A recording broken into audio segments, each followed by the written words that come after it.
আমি BTR গভৰ্ণমেণ্টৰ sports আৰু youth welfare তৰফৰ পৰা আমাৰ অসম তথা ভাৰতৰে আমি গৌৰৱ কৰিব লাগিব, কাৰণ টকিঅ' অলিম্পিক হৈ থকা তাতে আমাৰ অসমৰ পৰা লাভলীনা বৰগোহাঁই তেখেতে ভাৰতৰ হৈ বোলে প্ৰথমবাৰৰ কাৰণে ছেমি ফাইনেল অহা 4 আগষ্টত খেলিবলৈ গৈ আছে।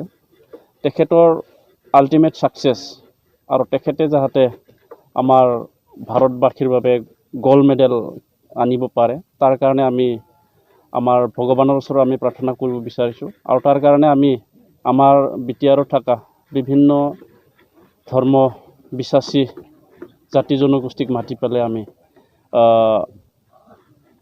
ৰিলিজিয়াছ প্ৰেয়াৰ অৰ্থাৎ মাছ ৰিলিজিয়াছ প্ৰেয়াৰ আমি লৈছোঁ। আৰু ইয়াত আমি 8টাকে ধৰ্মাৱলম্বী লোকক আমি আমন্ত্ৰিত কৰিছোঁ। বাথৌ, ব্ৰহ্ম, খ্ৰীষ্টিয়ান, জৈন, সৎসংগ, ইছলাম, কৃষ্ণগুৰু আৰু শংকৰী তেখেতসকলক আমি মাতিছোঁ। আৰু আমি কমপ্লিটলি COVID-19 প্ৰট'কল মেইনটেইন কৰি পেলাই সেই প্ৰাৰ্থনাটো আমি আয়োজন কৰিছোঁ। আৰু তাৰ বাদেও আমি অসম আৰু মিজোৰাম সীমান্তত আমাৰ বীৰ জোৱান শ্বহীদ হ'ল, তেখেতসকলৰ আত্মাৰ সৎগতিৰ বাবেও আমি এটা প্ৰগ্ৰাম আমি ৰাখিছোঁ। আমি সমাজটো মাৰ্টিয়াৰ্ছ বুলি তেখেতসকলক আমি স্মৰণত আমি তেখেতসকলক মালা তৰ্পণ কৰা হ'ব।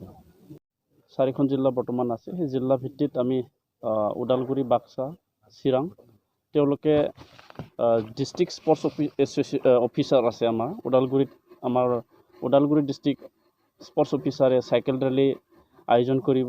বাক্সা ডিষ্ট্ৰিক্ট স্পৰ্টছ অফিচাৰো তেখেতসকলৰ মানে চাইকেল ৰেলী আয়োজন কৰা হ'ব। আৰু চিৰাঙত মানে লাইটনিং কৰা হ'ব।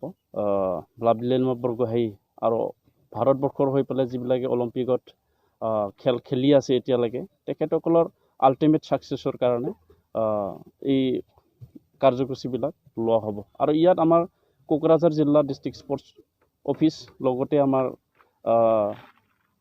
CSDৰ যিখিনি ষ্টাফ আছে বা আমাৰ যিখিনি স্পৰ্টছ এছ'চিয়েশ্যন আছে আৰু স্পৰ্টছৰ লগত যিখিনি জড়িত ব্যক্তি আছে তেখেতসকলক আমি ইয়াত নিমন্ত্ৰণ কৰা হৈছে। আমাৰ কোকৰাঝাৰ ষ্টেটৰ যিটো ছাই চেণ্টাৰ আছে, ছাই চেণ্টাৰ খেল পথাৰ কম্পনত আমি সেইখিনি কাৰ্যসূচী আয়োজন কৰা হৈছে।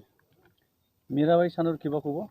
আমি অশেষ তেখেতক শুভেচ্ছা আৰু ধন্যবাদ জ্ঞাপন কৰিছোঁ। প্ৰথমগৰাকী আমাৰ এইবাৰ অলিম্পিক গেমত প্ৰথমগৰাকী তেখেতে আমাৰ ভাৰতৰ হৈ পেলাই চিলভাৰ মেডেল কৰি আনিছে। আমি বিটিআৰ গভৰ্ণমেণ্টৰ পৰা তেখেতক শুভেচ্ছা যাচিছোঁ আৰু আশা ৰাখিছোঁ তেখেতৰ যিটো ছাকচেছ সেইটো আমাৰ নৱ প্ৰজন্মৰ যিখিনি খেলাৰী তেখেতসকলৰ কাৰণে যাতে ইনস্পাইৰেশ্যন হয়, তাৰ কাৰণে মই তেখেতক অশেষ ধন্যবাদ জ্ঞাপন কৰিছোঁ।